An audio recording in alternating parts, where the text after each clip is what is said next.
Hi everyone, this is Veronica. आज का topic हमारा डिस्कशन का है पेरिस एग्रीमेंट। बहुत सारे स्टूडेंट्स रिक्वेस्ट कर रहे थे कि पेरिस एग्रीमेंट पे जो है वो वीडियो जो बनाई जाए, तो इसको आज हम डिटेल में डिस्कस करेंगे क्योंकि बहुत ज़्यादा न्यूज़ में ये रहा है। उसके बहुत सारे रीजंस हैं, बहुत इम्पॉर्टेंट अग्रीमेंट ये माना जाता है, राइट।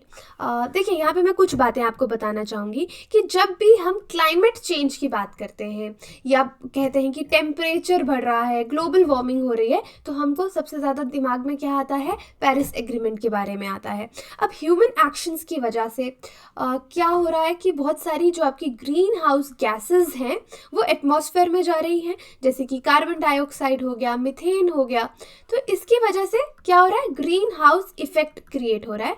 ग्रीन हाउस इफेक्ट तो अच्छी बात है, लेकिन जब ये एक्सेस में हो रहा है तो इसकी वजह से क्या हो रहा है? Global warming. और ग्लोबल वार्मिंग होना बिल्कुल भी अच्छी बात नहीं है, क्योंकि उससे अर्थ का जो टेम्परेचर है वो बढ़ता जा रहा है। अगर आपको ग्रीन हाउस गैसेज और ग्रीन हाउस इफेक्ट के बारे में जानना है, ऑलरेडी मैंने इस पे एक वीडियो बना रखा है, आप डिटेल में वहाँ पे जान सकते हैं। लेकिन यहाँ पे आज के वीडियो में पेरिस एग्रीमेंट पे ही बात करेंगे, राइट। अब देखिए, 2016 की अगर बात करें तो एवरेज टेम्परेचर जो था, अगर हम उसको कंपेयर करें 1880 के साथ, तो 1.3 डिग्री सेल्सियस ज़्यादा था। यानी इतना इंक्रीज इतने समय में टेम्परेचर हो चुका है, और आने वाले समय में टेम्परेचर जो इंक्रीज है वो बहुत तेज़ी से बढ़ रहा है। ऐसा माना जाता है कि लास्ट आइस एज से अभी तक जब भी मतलब हम लोगों ने ग्लोबल रिकॉर्ड्स रखना शुरू किया है, 5 डिग्री सेल्सियस तो डिफरेंस होगा ही होगा। यानी ग्लोबल रिकॉर्ड्स की बात यहाँ पे आप कह सकते हैं जब से हमने रखना शुरू किए हैं, बट ये एस्टिमेट है साइंटिस्ट का कि 5 डिग्री डिफरेंस टेम्परेचर में ज़रूर है लास्ट आइस एज से, राइट। तो इसको डील करने के लिए, टेम्परेचर को कंट्रोल करने के लिए हमारे पास एक ही तरीका है। वो तरीका है कि हम ग्लोबल वार्मिंग को कम करें। ग्लोबल वार्मिंग को कैसे कम करेंगे? जब हम ग्रीन हाउस गैसेस को कम कर पाएंगे, राइट। अब देखिए, आपके कोई भी डाउट्स हो आप मेरे साथ कनेक्ट कर सकते हैं इंस्टाग्राम पे, फेसबुक पे, ट्विटर पे। और देखिए, यहाँ पे मैंने अपना टेलीग्राम का नहीं डाला, पीडीएफ आपको मेरे टेलीग्राम से मिल जाएगा। टेलीग्राम का एड्रेस है t.me/veronica___om। ओके, यहाँ पे आपको पीडीएफ मिल जाएगा, राइट। चलिए आगे चलते हैं। अब हम पढ़ेंगे कि पेरिस अग्रीमेंट फाइनली क्या है। अब ये जो अग्रीमेंट है इसको साइन किया गया था 2016 में यूएनएफसीसीसी के अंडर। अब यूएनएफसीसी का फुल फॉर्म क्या है ये आप मुझे बताएंगे, क्योंकि कन्वेंशंस वाले लेक्चर में मैंने ये पूरा कवर किया। अगर आप इसके बारे में और डिटेल में जानना चाहते हैं तो आप वहाँ पे देख सकते हैं, ठीक है। तो इसको 2016 में कवर किया गया। तो उस समय 2016 में अराउंड 195 सिग्नेटरीज इसके थे जिन्होंने ये साइन किया। और यहाँ पे इस अग्रीमेंट में क्या बोला गया कि किस तरह से हम ग्रीन हाउस गैसेस के जो एमिशंस हैं उनको कम करेंगे, इस प्रोसेस को ठीक करने में ग्लोबल वार्मिंग को मदद करेंगे। अब देखिए, बहुत जगह आपको डेटा में फ़र्क नज़र आएगा। 195, कहीं पे आप 197 पढ़ेंगे, ठीक है। करंट 197 है क्योंकि दो देश थे, सीरिया और एक सेंट्रल अमेरिका का देश और था, निकरागुआ। उन्होंने 2017 में इसको साइन किया था। और यूएस का भी बीच में एग्जिट और साइनिंग बैक चलता रहता है। अब जो बिडेन आ गए हैं तो उन्होंने फिर से इसको ज्वाइन कर लिया है, रीज्वाइन कर लिया है, क्योंकि ट्रंप ने एग्जिट कर लिया था। अभी 4 नवंबर 2020 को इनका एग्जिट हुआ, लेकिन उसके बाद फिर से यूएस इलेक्शंस हुए तो नए प्रेसिडेंट ने कहा कि नहीं, पेरिस एग्रीमेंट इंपॉर्टेंट है, हम फिर से ज्वाइन करेंगे, राइट। तो चलिए वो सब भी हम देखते हैं आगे कि किस तरह से क्या हुआ। अभी पेरिस एग्रीमेंट पे देखिए, तो ये 2016 में आप याद रखिए इसके साइन किया गया। और बात क्या, मेन क्या बात, इसका मुद्दा क्या है कि हम ग्रीन हाउस गैस एमिशंस को कम करेंगे। अब इनकी जो मीटिंग थी उस time, conference of parties 21 in Paris जो हुई, यहाँ पे कंट्रीज को कहा गया, जो भी देश इसके सिग्नेटरीज थे, कि आप खुद के नेशनल डिटरमिन्ड कॉन्ट्रीब्यूशंस जो हैं उनको सबमिट कीजिए। इनको एनडीसीज बोला जाता है। इसके बारे में डिटेल में आगे पढ़ेंगे कि मतलब इसका यही है कि किस देश के क्या कॉन्ट्रीब्यूशंस होने वाले हैं इस ट्रीटी को लेकर, इस अग्रीमेंट को लेकर। अब there was a marked shift in commitments from various countries. अब हर देश के जो कमिटमेंट्स थे वो अलग अलग थे, बहुत ज़्यादा डिफरेंस था। अब इंडिया को क्लब किया गया किसमें, group of emerging economies, okay. और India lived up to its billing as a responsible nation in tackling climate change, क्योंकि इंडिया क्लाइमेट को चेंज को लेके हमारी कमिटमेंट्स भी अच्छी हैं और हम प्रोग्रेस भी कर रहे हैं। तो पेरिस अग्रीमेंट जब भी आपको दिमाग में आए या सवाल में आए तो आपको याद रखना है ग्लोबल वार्मिंग से रिलेटेड है, ग्रीन हाउस गैसेस को कम करने की बात यहाँ पे की गई है। चलिए आगे चलते हैं। पेरिस अग्रीमेंट, और इसको बेहतरीन तरीके से कहेंगे, एक इंटरनेशनल अग्रीमेंट है क्लाइमेट चेंज के खिलाफ लड़ने के लिए। और इसकी अपडेट्स अगर देखें तो 30 नवंबर 11 दिसंबर 2015 अराउंड 195 देश थे, नेशंस थे, जो पेरिस फ्रांस में इकट्ठे हुए थे। पेरिस में हुए थे इसलिए उसको पेरिस अग्रीमेंट कहा जाता है। और उन्होंने देखा कि किस तरह से क्लाइमेट चेंज हो रहा है, और एक ग्लोबल अग्रीमेंट यानी सब लोग एक सहमति पे आए कि हमको क्या करना चाहिए in global green house gases emissions को कम करने के लिए, क्योंकि ये क्लाइमेट के लिए बहुत ज़्यादा डेंजरस है। अब ये पूरा अग्रीमेंट जो है आप पढ़ सकते हैं, इजीली डाउनलोड हो सकता है नेट से, और नहीं तो मैं इसको अपने टेलीग्राम चैनल पे भी डाल दूंगी। 32 पेज का ये पेरिस अग्रीमेंट है और 29 आर्टिकल्स हैं इसके, ओके। और एक हिस्टोरिक डील है कि किस तरह से हमको ग्लोबल वार्मिंग को कम करना है। अब इसके क्या एम्स हैं, ये एम्स आपको याद रखने, ये बहुत इंपॉर्टेंट है। पहला कि ग्लोबल टेम्परेचर को हमने इस सेंचुरी में, क्योंकि राइज तो होगा, इंक्रीज तो होगा, टेम्परेचर बढ़ेगा, लेकिन उसको 2 डिग्री सेल्सियस इंक्रीज से नीचे नीचे रखना, कि ऐसा ना हो कि आपका 5 डिग्री टेम्परेचर बढ़ जाए, 5 degree is too much, 3 degree temperature बढ़ जाए या उससे ज़्यादा बढ़ जाए, तो हमको 2 डिग्री सेल्सियस से कम रखना है above the pre industrial level, okay. Pre industrial level याद रखिएगा। और उसके बाद हमको इतने एफर्ट्स लगाने हैं, ऑल दो हमारा टारगेट 2 डिग्री से कम है, लेकिन हम कोशिश करेंगे कि ये जो इंक्रीज है ये 1.5 डिग्री सेल्सियस तक हो, ओके। और उसके बाद जो देश, जिन कंट्रीज़ की इतनी एबिलिटी नहीं है, फाइनेंशियल एबिलिटी नहीं है कि वो ये गोल्स इजीली पूरे कर सकें, तो उनको भी स्ट्रेंथन करना है, फाइनेंशियली उनको स्ट्रॉन्ग बनाना है, ताकि उनको हम वो इससे डील कर पाएँ। और जिन देशों पे क्लाइमेट चेंज का सबसे ज़्यादा असर होगा, जैसे मालदीव्स में सी लेवल की वजह से ऐसा माना जाता है आने वाले समय में शायद पूरा का पूरा मालदीव्स ही डूब जाए, राइट। तो इन देशों को ये जो इम्पैक्ट है, क्योंकि इनकी काफ़ी जगह सी लेवल राइज की वजह से ख़त्म होती जा रही है, तो उसको कैसे रोकना है, वो इम्पैक्ट ये लोग कैसे सहेंगे, उस चीज़ को भी स्ट्रेंथन करना है। तो ये सबसे ज़्यादा 3 इम्पॉर्टेंट एम्स इनके हैं।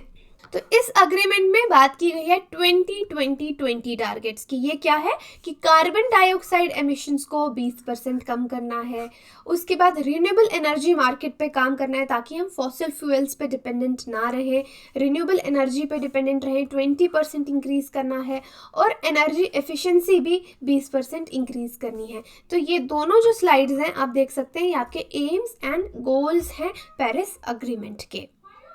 अब देखिए यहाँ पे सवाल पूछा जाता है, क्या पेरिस अग्रीमेंट इस तरह का ये पहला अग्रीमेंट है ग्लोबल वार्मिंग को लेकर, ग्रीन हाउस गैसेस को लेकर? तो आप मुझे कन्वेंशंस वाला लेक्चर अगर आपने देखा है तो आप वहाँ पे देख सकते हैं कि नहीं, पहले भी और जैसे क्योटो प्रोटोकॉल था, एग्रीमेंट हुए हैं। 1997 में आपका क्योटो प्रोटोकॉल आया था। उसके बाद UNFCCC इस तरह के बहुत सारा से मिशंस लेता रहता है। अम्ब्रेला, क्योंकि पेरिस अग्रीमेंट भी अल्टीमेटली आपका इसी के अंदर आ रहा है, अम्ब्रेला टर्म आपकी यही है, कन्वेंशन, अम्ब्रेला कन्वेंशन यही है, उसके अंदर ये कन्वेंशन साइन की जाती हैं। तो ये पहला नहीं है, पहले भी ये स्टेप्स जो हैं वो लिए जाते हैं। यहाँ पे देखिए कुछ बातें और भी हैं पेरिस एग्रीमेंट को नोट करने वाली, जैसे कि एक तो आपने यहाँ पे देखा कि हमने टेम्परेचर की बात की। उसके बाद देखिए पेरिस एग्रीमेंट में बात की जा रही है कि ह्यूमन एक्टिविटी, हमने किस तरह से एंथ्रोपोजेनिक फैक्टर्स को कम करना है ग्रीन हाउस गैस एमिशंस के लिए। और 2050 से लेकर 2100 तक हमको एक बिगनिंग पॉइंट लाना है कि हमारी एमिशंस 0 हो जाएं। और ये कैसे होगा? अगर हम कार्बन सिंक्स को इम्प्रूव करेंगे, कि हम उतनी ही एमिशंस करें जितने हमारे सीज, ओशंस, हमारे फॉरेस्ट एब्जॉर्ब कर सकते हैं। तो ये चीज़ पे भी जोर दिया गया है पेरिस एग्रीमेंट पे। राइट। एक और इसका फैक्टर है कि जो रिच कंट्रीज हैं, जो अमीर देश हैं, वो गरीब देशों की या डेवलपिंग नेशंस की मदद करेंगे। किसमें? फाइनेंस, क्लाइमेट फाइनेंस में। ओके, उनको सपोर्ट करेंगे ताकि वो भी जो नई टेक्नोलॉजी है उसको अडॉप्ट कर सके, रिन्यूएबल एनर्जी के मेथड्स को अडॉप्ट कर सके, तभी एमिशंस जो हैं वो कम होंगी। अब देखिए, ये एग्रीमेंट जो है, पेरिस एग्रीमेंट, कुछ टर्म्स में बाइंडिंग है, क्योंकि बहुत बार सवाल आता है कि आप पेरिस एग्रीमेंट बाइंडिंग है। देखिए, लीगल बाइंडिंग है कुछ टर्म्स में, जैसे यहाँ पे रिपोर्ट करना बहुत इंपॉर्टेंट है कि आपके नेशन ने कितना प्रोग्रेस किया। ओके, लेकिन यहाँ पे एक छूट दी गई है कि हर देश कितना कंट्रीब्यूट करेगा, कितनी एमिशंस कम करेगा, उसका टारगेट वो खुद ही सेट करेगा। ओके, तो ये चीज़ आप ध्यान में रखिएगा। चलिए आगे चलते हैं। अब फ्रेंच में पेरिस एग्रीमेंट को कहा जाता है l'accord de Paris। अब देखिए, French pronunciation is different, so let's not go deep into that. अब की विजन मैंने आपको बता दिया पेरिस एग्रीमेंट का क्या है। ग्लोबल टेम्परेचर्स को कम रखना है और limiting the amount of Paris accord में यही बात की गई है। और जो मैंने आपको यहाँ पे कार्बन सिंक की बात की कि हमको कितनी ग्रीन हाउस गैसेस एमिट करनी है कि ह्यूमन एक्टिविटीज़ की वजह से जो हो रही हैं, जितने आपके trees, soil, ocean naturally absorb कर सकते हैं। राइट, इस पॉइंट पे हमको पहुंचना है 2050 और 2100 के बीच में। और यहाँ पे देखिए, एक चीज़ कहा जाता है कि बाकी जितने भी हमारे कन्वेंशंस आते हैं वो हमारी टॉप डाउन अप्रोच रहती है। ठीक है, टॉप डाउन अप्रोच में क्या होता है कि हम एक बड़ा सा मुद्दा ले लेते हैं, बड़ी सी प्रॉब्लम को रिकॉग्नाइज करते हैं, फिर उसको नीचे नीचे डिवाइड करते हैं। लेकिन आपका पेरिस एग्रीमेंट जो है ये एक बॉटम्स अप अप्रोच है। बॉटम्स अप अप्रोच का मतलब होता है कि हम नीचे से शुरू करते हैं, यानी हम जो छोटी छोटी प्रॉब्लम्स हैं उनका सल्यूशन पहले ढूंढते हैं, फिर जब उनका सल्यूशन हमको मिल जाता है फिर उनको एज अ होल देखते हैं और फिर धीरे धीरे उनको कम करते हैं। तो this is bottom up approach जो आपका पेरिस एग्रीमेंट है। अब देखिए, यहाँ पे और क्या मेंशन किया गया है कि हर देश के जो कंट्रीब्यूशन है एमिशन को, वो कितना कम कर रहे हैं उसको रिव्यू किया जाएगा और 5 साल में वो कितना करेंगे फिर उसको स्केल अप किया जाएगा, उसको और इम्प्रूव किया जाएगा। ये चीज़ बताया। रिच कंट्रीज फाइनेंस करेंगी। बॉटम अप स्ट्रक्चर मैंने आपको बताया। उसके बाद रिपोर्टिंग रिक्वायरमेंट्स है, अग्रीमेंट बाइंडिंग है कुछ एलिमेंट्स पे कि रिपोर्ट करना है। उसके बाद देखिए, क्योटो प्रोटोकॉल जैसे मैंने आपको बताया वो भी ग्रीन हाउस गैसेस और ग्लोबल वार्मिंग को लेकर है majorly.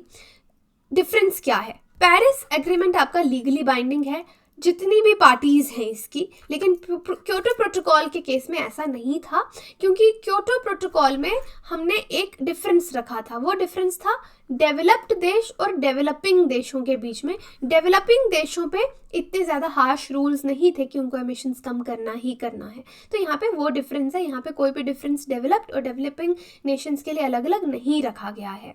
Okay, Paris agreement was reached on 21st session of conference of parties, जो आपका COP21 था। 11th session and the 11th session of conference और क्योटो प्रोटोकॉल का ये 11th सेशन था जब पेरिस एग्रीमेंट डिसाइड किया गया है। यहाँ पे देखिए, फाइनेंशियल स्टेटस जो है, जो डेवलप्ड कंट्रीज हैं उन्होंने अराउंड $100 बिलियन जो हैं वो कमिट किए हैं कि वो एक साल में डेवलप्ड कंट्रीज जो हैं इतना स्पेंड करेंगे पेरिस एग्रीमेंट के जो कमिटमेंट्स हैं, जो एम्स हैं उनको पूरा करने के लिए। और ये मिटिगेशन और अडेप्टेशन के बीच में इस फंड को यूज़ किया जाएगा। और जो G7 कंट्रीज़ हैं आपकी, उन्होंने अनाउंस किया है क्लाइमेट रिस्क इंश्योरेंस भी। ओके, और उसके बाद ग्रीन क्लाइमेट फंड भी इसके अंदर सेटअप किया गया है। और पीछे हमने कहा था NDCs की बात की थी, नेशनली डिटर्मिन्ड कॉन्ट्रीब्यूशंस। इसमें क्या है? ये वो कॉन्ट्रीब्यूशंस हैं जो हर देश बताएगा कि वो अपने ग्लोबल, ये जो पेरिस एग्रीमेंट को लेकर जो हमारे ओवरऑल ग्लोबल गोल्स हैं उनको अचीव करने के लिए क्या करने वाला है, किस तरह से कंट्रीब्यूट करने वाला है। और हर 5 साल में UNFCCC को ये कॉन्ट्रीब्यूशंस और उनका प्रोग्रेस आपको रिपोर्ट करना है। बट कॉन्ट्रीब्यूशंस जो है ये लीगली बाइंडिंग नहीं है, बट डेफिनेटली आपकी एक moral responsibility towards the nature and environment वो रहेगी। और इसका मकसद क्या है? ताकि हर देश को टेक्निकल एक्सपर्टाइज मिल सके, फाइनेंशियल कैपेबिलिटी में हेल्प उनकी इंक्रीज करने में हम हेल्प कर सके ताकि वो क्लाइमेट चेंजेस से लड़ पाएँ। तो ये आपके नेशनल डिटर्मिन्ड जो कॉन्ट्रीब्यूशंस हैं ये पेरिस एग्रीमेंट के अंदर सेट की गई हैं। अब इंडिया की बात करें तो इंडिया के जो एनडीसीज हैं उनको हम क्या बोलते हैं, India's intended national determined contributions. अब यहाँ पे भी रिडक्शन की बात की गई है, हमने कितनी बात की है कि हम कितने एमिशंस की इंटेंसिटी जो है उस पर रिड्यूस करेंगे to 33 to 35% by 2030 from 2005 level. 2005 के लेवल से हम 33 to 35% कम करेंगे 2030 तक। ये इंडिया ने बोला है, ये हमारा कंट्रीब्यूशन का ये नेशनल हमारी एनडीसी है। India has also pledge to create an additional carbon sink, कि हम कार्बन सिंक भी क्रिएट करेंगे। कार्बन सिंक हम कैसे क्रिएट कर सकते हैं, फॉरेस्ट, बहुत सारे फॉरेस्ट ग्रो करके, एफॉरेस्ट्रेशन करके।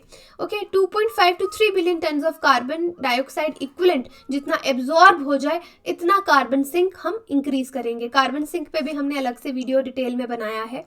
और ये सब कैसे होगा, अपना ट्री कवर हम 2030 तक इंक्रीज करेंगे। और सोलर अलायंस, हमने रिन्यूएबल एनर्जी पे भी बहुत सारे जो कमिटमेंट्स हैं वो किए हैं, कमिटमेंट कहेंगे या कंट्रीब्यूशन, जो एनडीसी कंट्रीब्यूशन है वो किए हैं। INSPA, international agency for solar policy and application, हम ये एंकर करेंगे of all countries located between tropic of cancer and tropic of Capricorn. तो हम अपना रिन्यूएबल एनर्जी का स्टेक भी इंप्रूव करेंगे और बाकी देशों के लिए भी एज एन एंकर जो है वो हम ग्लोबल सोलर अलायंस जो हम बना रहे हैं उस पर काम करेंगे। तो ये इंडिया के एनडीसीज हैं। ओके, ये चीज़ बॉटम अप्रोच और टॉप डाउन अप्रोच में आपको बता चुकी हूँ। देखिए, टॉप डाउन अप्रोच जो है वो आपकी इस तरह से आती है, दिस इज टॉप डाउन, और बॉटम अप्रोच ऐसे आती है। तो नॉर्मल याद रखिएगा, ये कहीं पे भी ये अप्रोच यूज़ हो सकती है बिजनेस में। यहाँ पे हम पेरिस एग्रीमेंट की बात कर रहे हैं, फिर से एक्सप्लेन कर देती हूँ। टॉप डाउन में आप बड़ी प्रॉब्लम लेके उसको फिर डिवाइड करते हैं, यहाँ पे हम उल्टा चलते हैं, छोटी छोटी चीज़ों को लेकर सोल्यूशन लेके फिर इस तरह से ऊपर की तरफ जाते हैं, फिर उसको एज अ होल देखते हैं और उसका सोल्यूशन निकालते हैं। ओके, अब आगे देखिए, इसका बहुत ज़्यादा क्रिटिसिज्म भी पेरिस एग्रीमेंट का हमको देखने को मिलता है। अब क्रिटिसिज्म क्या है कि यहाँ पे बोला जाता है कि आपने, अब देखिए 197 कंट्रीज, 2 कंट्रीज मैंने आपको बताई, सीरिया और निकरागुआ, इन्होंने 2017 में ज्वाइन किया। 195 कंट्रीज थी उस टाइम पे। ओके, तो अब यूएनएफसीसी की रिपोर्ट ये बोलती है कि ये जो वादे, जो प्लेजेस इन 197 कंट्रीज ने किए हैं, जो भी सिग्नेटरी हैं, ऑलमोस्ट 189 कंट्रीज इसको रेटिफाई कर चुकी हैं, जो भी पार्टीज हैं। ओके, पार्टीज हैं पेरिस एग्रीमेंट की। और अगर ये सारे जो इन्होंने वादे किए हैं, कंजर्वेशन गोल्स अपने बनाए हैं ग्लोबल टेम्परेचर राइज को इसको रखने के लिए, ये कहीं ना कहीं कमिटमेंट्स नहीं है, सिर्फ एम्स और गोल्स हैं।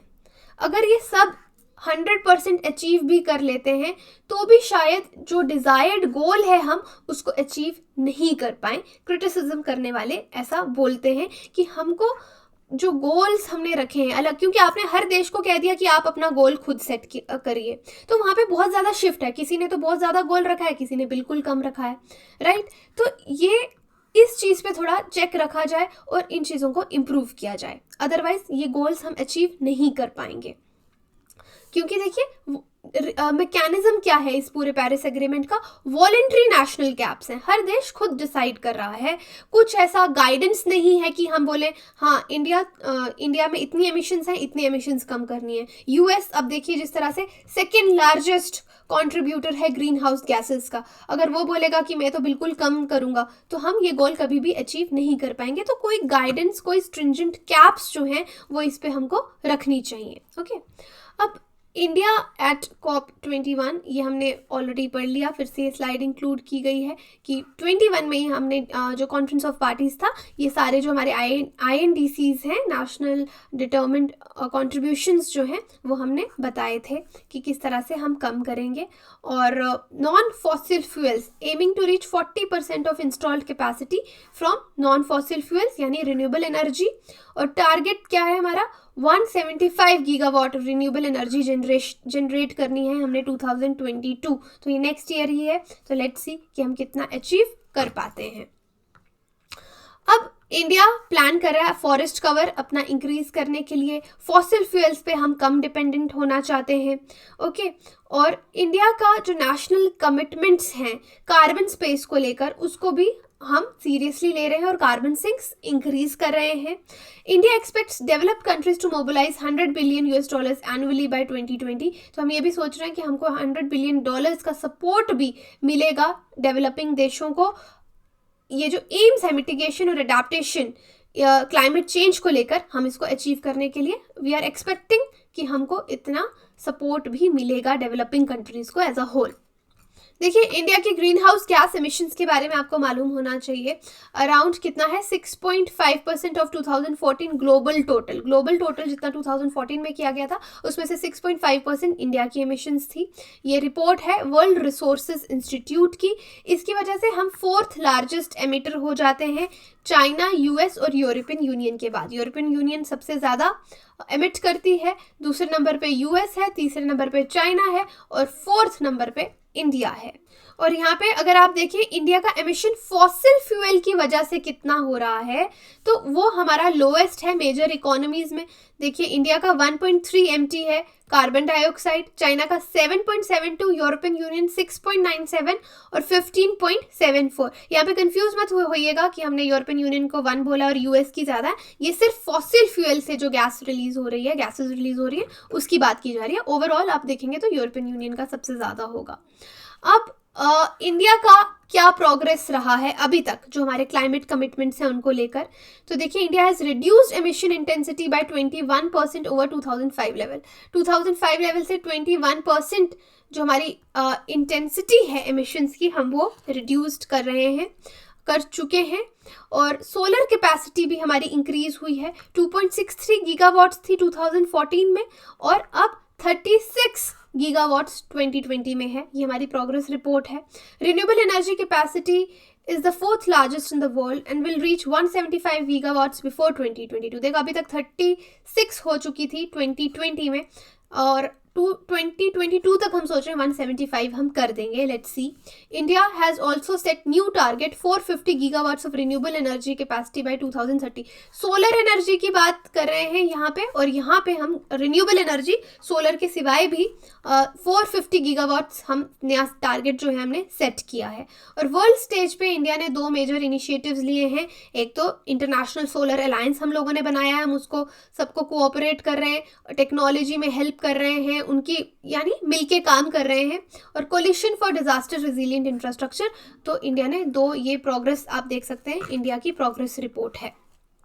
अब देखिए एमिशन गैप रिपोर्ट 2020 जो है वो इंडिया को among 9 G20 members में who are on track to achieve their unconditional commitments। तो यहाँ पे जो रिपोर्ट आई है एमिशंस गैप रिपोर्ट, उन्होंने बोला कि इंडिया भी उन देशों में से है जो बिल्कुल ट्रैक पे चल रहा है, जो भी कमिट किया है पेरिस एग्रीमेंट के अंदर, पेरिस पैक्ट के अंदर, बेस्ड ऑन प्री कोविड-19 प्रोजेक्शन। कोविड-19 से पहले की जो प्रोजेक्शन है इंडिया बहुत अच्छे से काम कर रहा है।